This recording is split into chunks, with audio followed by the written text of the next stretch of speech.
The music is loud, the colors are bright, and the laughter of children is supposed to drown out all rational fear.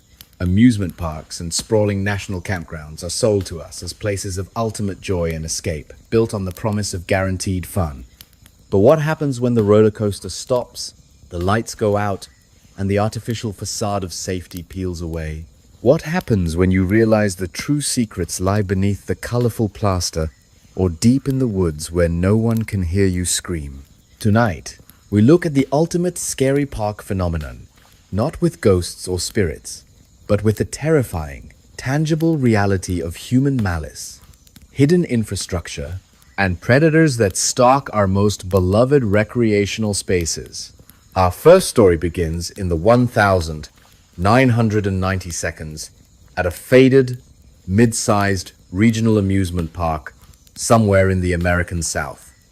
The park was unremarkable, known for its chipped paint and overpriced funnel cakes, but its true claim to infamy lay in the park's central smiling figure, Jolly the Jester, the oversized, brightly colored park mascot. The man inside the suit, let's call him Gary, was a college student who took the job for the easy money and the air conditioning. Gary was, by all accounts, normal, if a little withdrawn. But the mascot suit was heavy, hot, and required him to interact with dozens of sweaty, screaming children every day. It was a pressure cooker job, hiding simmering frustration beneath a permanently grinning mask. The build-up begins with the park's bizarre infrastructure. The mascot room where the suits were kept, cleaned, and repaired was in a restricted maintenance basement, accessible only by a single, narrow service staircase, tucked away behind the forgotten funhouse. It was the most isolated room in the entire park. One sweltering July afternoon, a teenage worker was sent down to the mascot room to retrieve a specialized cleaning solution. He found the room locked, which was unusual, and the cleaning cart outside. He knocked, but there was no response. He assumed Gary was taking a break or changing, and he left. But Gary never clocked out that day. Jolly, the Jester, vanished. The police investigation was baffling. Gary's wallet, keys, and personal effects were found undisturbed in his locker upstairs. The only thing missing was Gary, and, strangely, the oversized, plaster head of Jolly the Jester.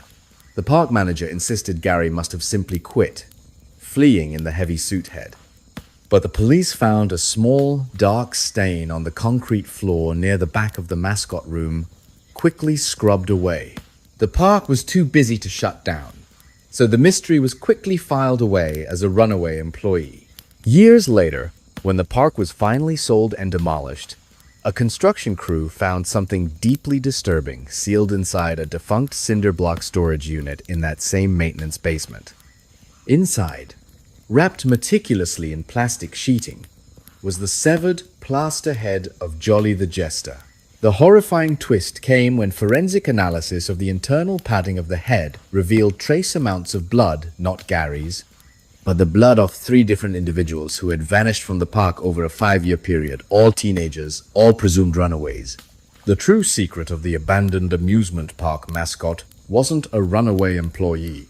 It was a deeply isolated maintenance room that became a psychological escape, a terrifying, hidden sanctuary for a predator who literally wore a mask of joy to commit unspeakable crimes, hidden beneath the park's manufactured happiness. Hey friends, you're in Dreamcatcher Stories, your cozy corner for stories that got lost along the way. Tell me, where are you watching from, and what time is it there for you? Hit me up in the comments and tell me how this one hits you. Now, let's get sneaky and peek behind the curtain. The secrets of theme parks often involve the infrastructure that supports the illusion. This brings us to the famous urban exploration mystery, the hidden tunnels beneath Disney and the truth of the utilidors. We are told that massive, meticulously planned theme parks, the ones that cost billions and host millions, are seamless worlds of fantasy. But the reality is far more complex and far more unsettling. To keep the fantasy intact, Everything must be hidden. Garbage disposal, maintenance crews, costume changes, and even quick movement between zones. The build-up is the unsettling fact that below the primary parks, there exists a vast, complex network of hidden passageways and service tunnels known as utilidors. These corridors are wide, low-ceilinged, and utterly utilitarian, a stark, grey, fluorescent-lit world existing beneath the magic. For years, the legend among former employees was not about ghosts, but about the strange, disorienting nature of this underworld. Workers reported seeing things they weren't supposed to see. Security guards moving at a profound, unnerving speed. Strange sections sealed off with heavy blast doors, and vast, echoing spaces of concrete that weren't on any public map. The conflict Utama, main, conflict comes from the stories of the unauthorized exploration. Groups of urban explorers have risked legal action and danger to penetrate the sealed, defunct sections of the tunnels, areas long abandoned to condensation and darkness. Their findings were not treasures, but a slow, creeping psychological dread rooms full of discarded, damaged animatronic figures with vacant eyes, machinery that hummed ominously despite being unplugged, and endless, identical concrete corridors that make navigation almost impossible. The twist is that the deepest tunnels are rumored to link to abandoned infrastructure like old utility bunkers or even defunct emergency shelters that predate the park itself. The terror isn't supernatural. It's the psychological oppression of exploring a man-made labyrinth that was built for millions but is now entirely empty, echoing with the suppressed history of the magic above. The knowledge that such a massive, hidden city exists below the surface of the happiest place on earth creates a profound, lasting cognitive dissonance.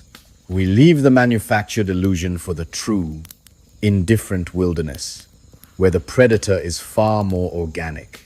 This is the classic summer camp counselor who vanished scenario, perfect for the scary park aesthetic. The setting is a classic American summer camp, Lake Juniper, deep in the Maine woods. The air smells of pine needles and lake water, and the days are full of supervised activities. But the wilderness is immense, and the nearest road is miles away. The build-up focuses on the intense isolation. Counselors, often teenagers or young adults, are given immense responsibility in an environment that is beautiful, but inherently dangerous. Our focus character, a young counselor named Sarah, had the duty of supervising a late-night bonfire on the third night of the session. During a routine head count, Sarah was there. 10 minutes later, as the fire died down and the children prepared for bed, Sarah was simply gone. The immediate reaction was confusion, quickly escalating to panic. A search was launched, involving dozens of staff. The only clue, Sarah's specialized heavy-duty flashlight, was found dropped near the edge of the deep woods, still illuminated, pointing into the trees. The conflict Utama, main conflict, is the baffling lack of evidence. Trackers, highly skilled in the local area, found no signs of struggle, no footprints leading away, and no broken branches. It was the missing 411 pattern, a clean, surgical removal from an area of high visibility. The authorities debated the terrifying options: predator or park cryptid. The local legend spoke of the Black Dog of Juniper, a massive, aggressive canine entity that stalked the boundaries of the camp, an animal rumored to be either a mutant wolf or a powerful, protective entity of the old woods. The climax arrived 3 days later. A search team finally found a piece of fabric, a torn corner of Sarah's uniform shirt, hanging high up on a sharp, broken branch, far above where any human or conventional predator could reach without climbing. The terror wasn't the discovery of the shirt, it was the elevation. It strongly suggested that whatever took Sarah operated not on the ground, but either from the air or possessed immense, non-human vertical reach. The wilderness, that beautiful park, had claimed one of its own. The danger isn't limited to the woods or the maintenance tunnels. Sometimes, the secrets are sealed inside places designed for fun, now permanently abandoned. This is the unsettling urban exploration mystery of the Locked Water Slide. The setting is a sprawling 1,980 seconds water park, famous for its labyrinthine network of fiberglass slides, now abandoned for over 20 years. The park is a decaying testament to faded youth paint peeling, palm trees dying, and pools filled with stagnant, foul water. The build-up focuses on the structural decay and the immense silence. Urban explorers, armed with heavy lights and cameras, navigate the broken concrete and rusted equipment. Their goal is the iconic Python Slide, a massive coiled structure famous for its extreme darkness. But they find the entrance sealed, not just with yellow tape, but with heavy-duty padlocks and a crude, welded metal barrier. The conflict Utama, main conflict, is the intense security applied to this single defunct slide. Why was this one slide so obsessively sealed? Through a gap in the fiberglass, one of the explorers managed to shine a light into the first vertical drop. The horrifying twist was captured on video. What they found inside the abandoned pool at the end of the slide was not stagnant water, but a chilling arrangement of items. Several life-sized, high-quality mannequins dressed in period 1980 seconds swimsuits, all positioned facing the exit. The pool was empty, the figures standing sentry in the oppressive darkness, and beyond the mannequins, etched crudely into the dry fiberglass of the pool wall, was a single cryptic sentence: "We never left the water." The psychological horror is profound. The slide was locked not because it was structurally unsound, but because something inexplicable had been sealed inside a bizarre, years-long psychological tableau that suggested either an intense, deliberate ritual or a horrifying, permanent remembrance of a deadly accident the park desperately tried to conceal. The locked slide became a time capsule of terror. We conclude by returning to the primal fear of the wilderness, amplified by the silent watchers. This is the true mystery of the ranger who saw the unseen entity stalking hikers in the Redwood Forest.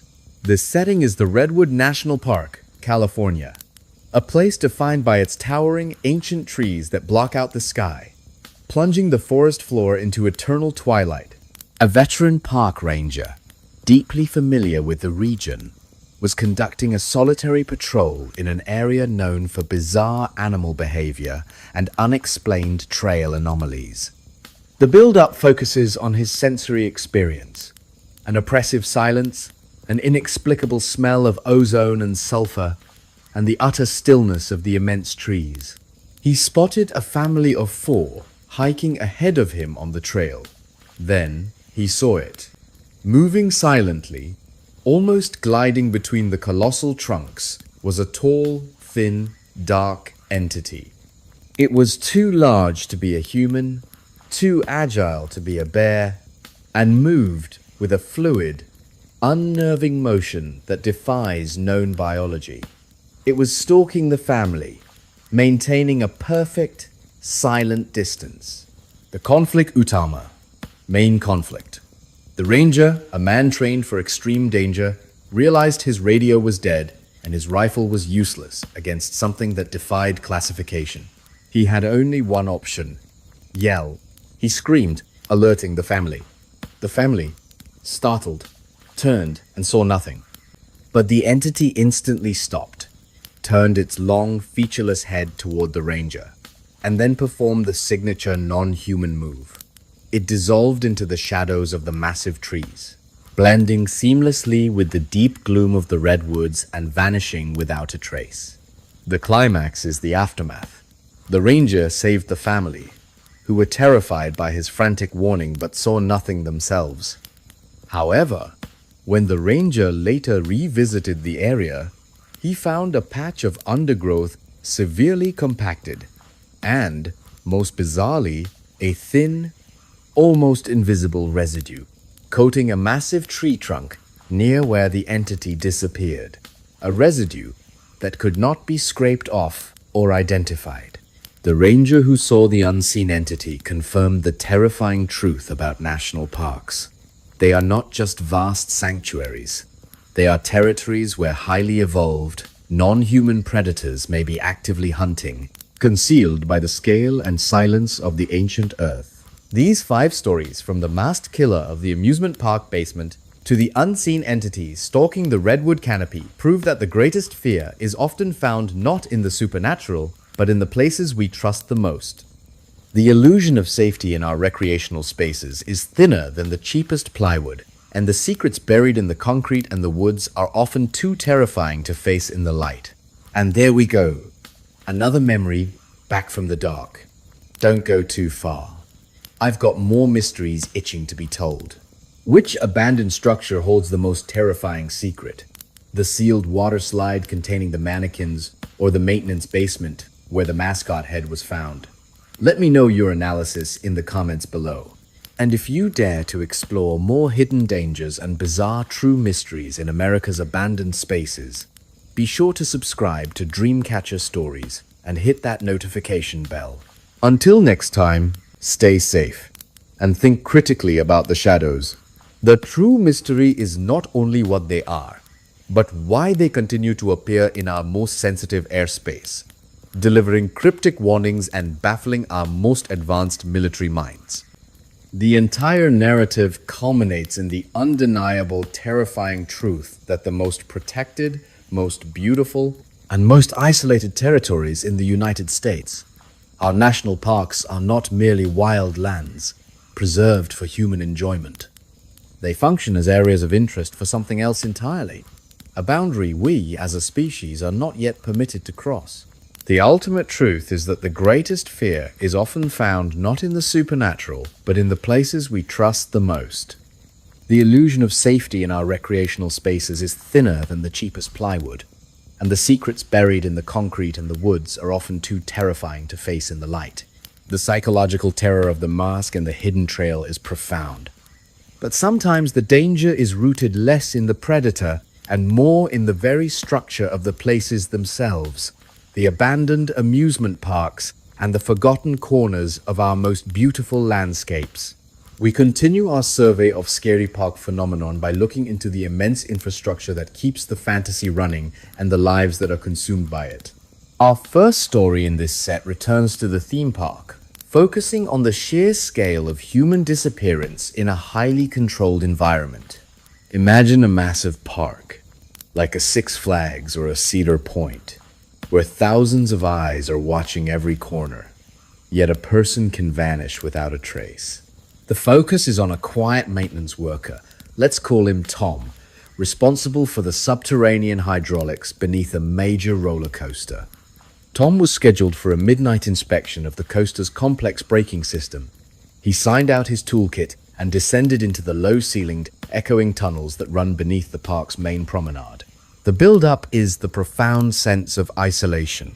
Despite the park being full of employees' security, cleanup crews, maintenance, Tom was completely alone beneath the ground, surrounded by steel and concrete. He checked in with the night shift supervisor at 1:15 a.m. At 2 a.m., the supervisor called down and received no answer. The main conflict began with the search. Tom's toolkit was found neatly placed beside a hydraulic pump, his flashlight still on, pointing down the damp, cold tunnel. His radio was on the ground, undamaged.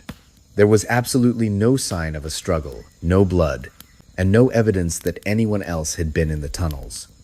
The only bizarre detail was that the pump Tom was inspecting had been running at a dangerously high pressure, a condition he certainly would have flagged before vanishing. The park management immediately issued a statement claiming Tom had suffered a psychological break and fled. But how does a man climb out of a secure, subterranean maintenance tunnel, bypass automated security, and disappear from a highly fenced, heavily guarded property without tripping a single alarm? The case of the missing maintenance worker at Six Flags remains a bizarre, chilling testament to the fact that even in the most observed places on Earth, the monster finds a way to take its quarry without leaving a single clue. The next mystery moves from the active park to the abandoned industrial history that often precedes it. This is the secret of the abandoned mine ride. Many modern parks, particularly in the West and Midwest, are built upon land that was once industrial old factories, railway yards, or, terrifyingly, abandoned mining operations. The mine ride attraction, a staple of every theme park, often utilizes some of this original, forgotten infrastructure. Urban explorers have documented numerous cases where the decommissioned tracks of an old mine attraction lead directly into sealed-off sections of actual historical mines. These tunnels are unstable, unmapped, and filled with deep, stagnant water and toxic air, a literal man-made death trap beneath the family attraction. The build-up involves the unique peril of exploring these forbidden areas. The explorers often find equipment left exactly as it was decades ago.